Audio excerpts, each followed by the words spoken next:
טוב, שלום לכולם.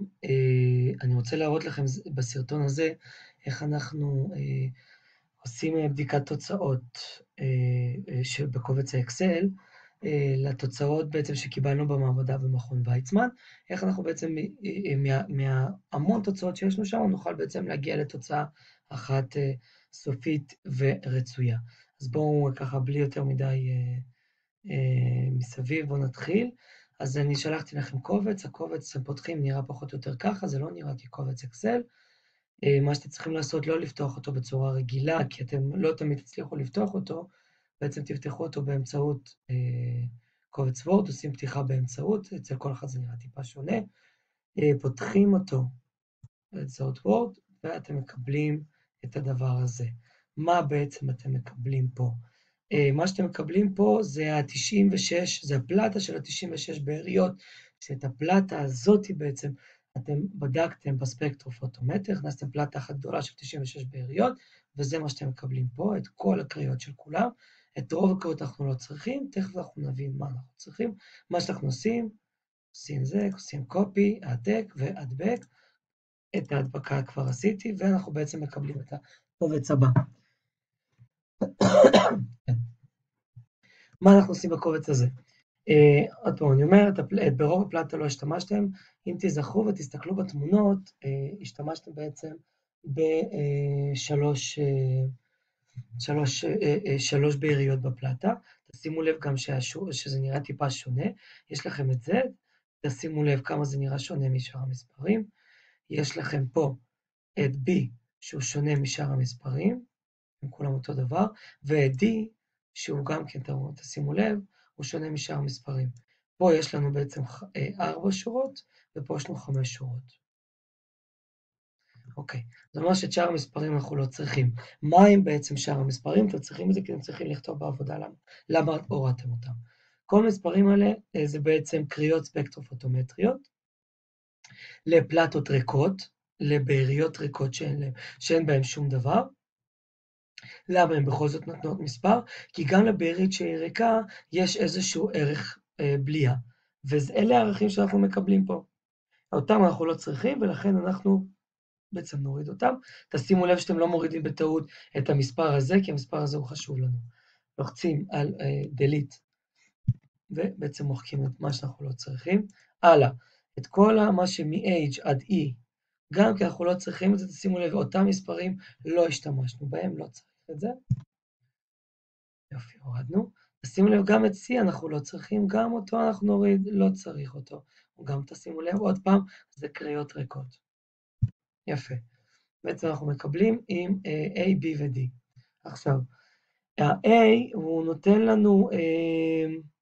נותן לנו מספרים גבוהים מדי, כי תשימו לב, over. מה זה אומר ה-over הזה? ה-over אומר שיש לנו קריאה יותר מדי גבוהה, והספקטרופוטומטר לא מצליח לזהות אותה, ולכן אני לא אשתמש בקריאה הזאת, ולכן אני אוריד גם את השורה הזאת. בעצם נשארתי פה עם 2 שורות. 2 שורות, תשימו לב, יש לי פה עלייה יפה, ופה בעצם גם כן לא צריך את זה, גם את זה אני אוריד, ונשארתי עם 2 שורות. השורה B זה בעצם מקום קיול, אנחנו תכף נדבר עליו, אז אני ארשום לעצמי מקום קיול. השורה D זה ערכי הבליעה שקיבלנו לריכוז הגלוקוז. סליחה, לא ריכוז, אלא ערכי בליעה. ערכי בליעה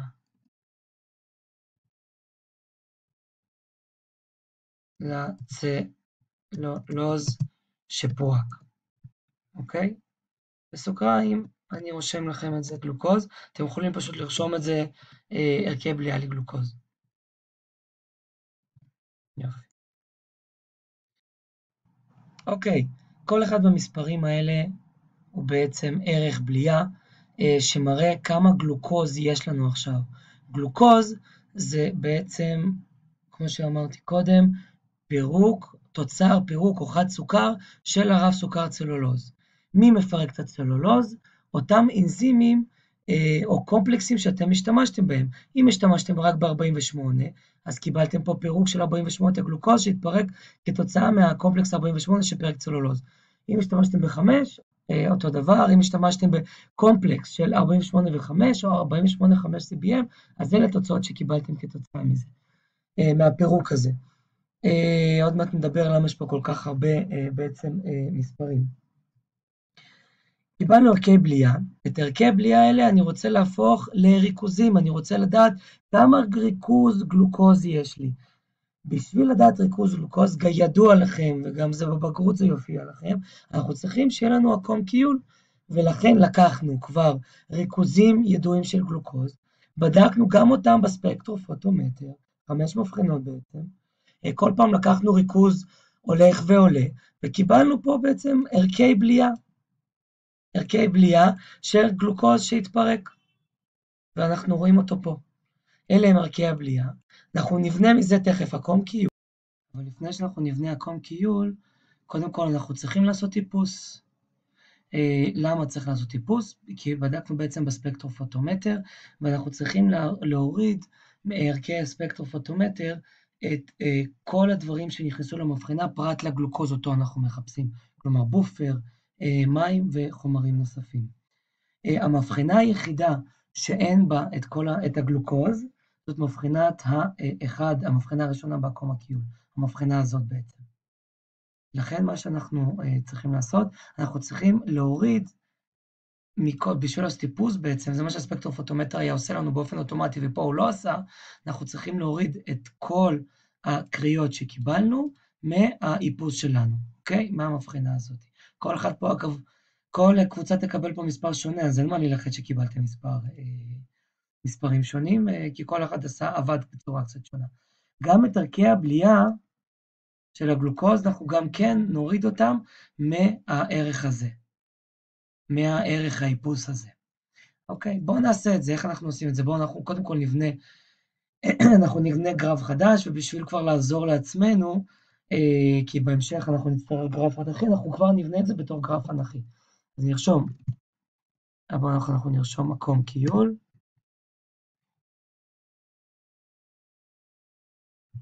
אוקיי? ובמקום קיול יהיה לנו ככה, ערכי בליעה וריכוז. אז בואו נסתכל, ערכי בליעה, נכתוב שהיה איפוס, נכתוב אפילו צורה כזאת, נכתוב בלנק, אוקיי? ומה שאנחנו נתחיל לעשות עכשיו, בעצם אנחנו נתחיל לאפס. אני אאפס לרוחב. איך אנחנו נעשה את זה? אוקיי, בואו נסתכל. נעשה שווה, ערך הבליעה הזה, פחות, פה בעצם הראשון הוא פחות עצמו. Enter, אוקיי? קיבלנו 0, ברור 0. זה כמו שאנחנו נכניס לספקטרופוטומטר, נקבל איזושהי קריאה, לחצנו על בלנק וקיבלנו 0. למה קיבלנו 0? כי בעצם הוא החסיר את הספרה שהוא קיבל. אנחנו נעשה את אותו דבר גם עם השני והשלישי והרביעי וכו'. ניקח את השני, אותו דבר, שווה, זה, פחות, זה, Enter. הבא בתור, שווה, זה, פחות זה, Enter. הבא בתור זה שווה. המבחנה הזאת פחות זה, Enter, והמבחנה האחרונה, המבחנה הזאת פחות 0, Enter. נהדר. קיבלנו ערכי בליעה, עכשיו בשביל לקנות עקום הקיול, אנחנו צריכים גם שיהיה לנו X. איך אנחנו עושים בעצם? מה יהיה לנו ב-X? יהיה לנו בעצם את הריכוז הגלוקוז הידוע. ריכוז גלוקוז ידוע. איך אנחנו עושים את הריכוז הגלוקוז הידוע? בפרוטוקול ששלחתי לכם, תשימו לב, כתוב לכם ריכוזי גלוקוז ידועים, ריכוזי גלוקוז לטבלת עקום קיול, אלה ריכוזי הגלוקוז. לא השתמשנו ב5, השתמשנו רק ב4 הראשונים, ולכן אותם אנחנו נעתיק. אוקיי, זהו, קיבלנו. בואו נבנה מזה עקום קיול, כמו שאנחנו מכירים, הוספה, גרף פיזור, אוקיי, נהפוך אותו, נעשה את זה כמו שצריך. עיצוב ציר, ערכים בסדר הפוך, יופי, נהדר. כמובן שאתם צריכים לעשות צירים, מקום קיול. אני לא אעשה כרגע את הצירים, כי מפאת חוסר הזמן, כי אני רוצה להתקדם. אנחנו נשים מקום קיול, אני אעשה כמובן, אני אוסיף קו מגמה, ונוסיף לקו מגמה גם משוואה בתרשים. קיבלתי משוואה בתרשים.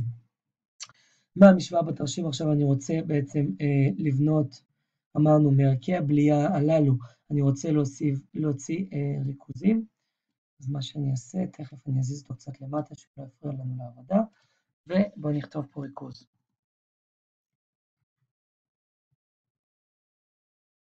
ריכוז גלוקוז, אוקיי, ריכוז גלוקוז מהמבחנות של לא מהקום קיול, מהמבחנות של המעבדה עצמה, של הניסוי עצמו, אוקיי? אז אנחנו עושים את זה בדיוק כמו שאנחנו מכירים, שעשינו את זה מקודם, עוד פעם שווה, נפתח סוגריים, אני אכניס את הנתון הזה, פה יש לו 134, כן? הוא כמובן עובר צעד ל-Y, אני מציב את ה-3480 במקום ה-Y, 134 מעביר אותו לצד השני, ולכן אני אעשה אותו פחות 134,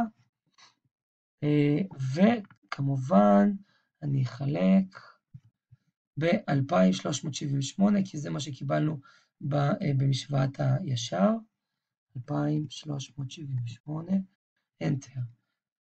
וואלה, קיבלתי את הריכוז שלי, איזה יופי. נעביר את זה, נקבל בכל המבחנות. תראו איזה יופי, קיבלנו ריכוזים. יופי, נהדר. את העניין הזה סיימתי. עכשיו, בעצם, כשאנחנו משתמשים במעבדה, בניסוי, אנחנו בעצם השתמשנו בשלוש ניסויים שונים. נגיד טמפרטורה, אז השתמשנו בשלוש טמפרטורות שונות. pH, השתמשנו ב-pH, 3 pH'ים שונים, השתמשנו בסוכר, השתמשנו בשלוש סוכרים שונים. לא השתמשנו בעצם ב-6. אז למה יש לנו בעצם 6 תוצאות פה, ולא 3 תוצאות פה?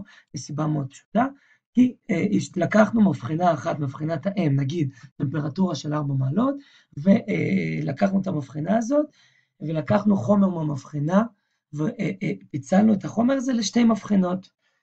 בעצם בשביל שיש לנו שתי חזרות שונות, אז המבחנה שיש לנו פה ופה, בעצם זה אותו חומר בדיוק, שפיצלנו אותו לשתי חזרות.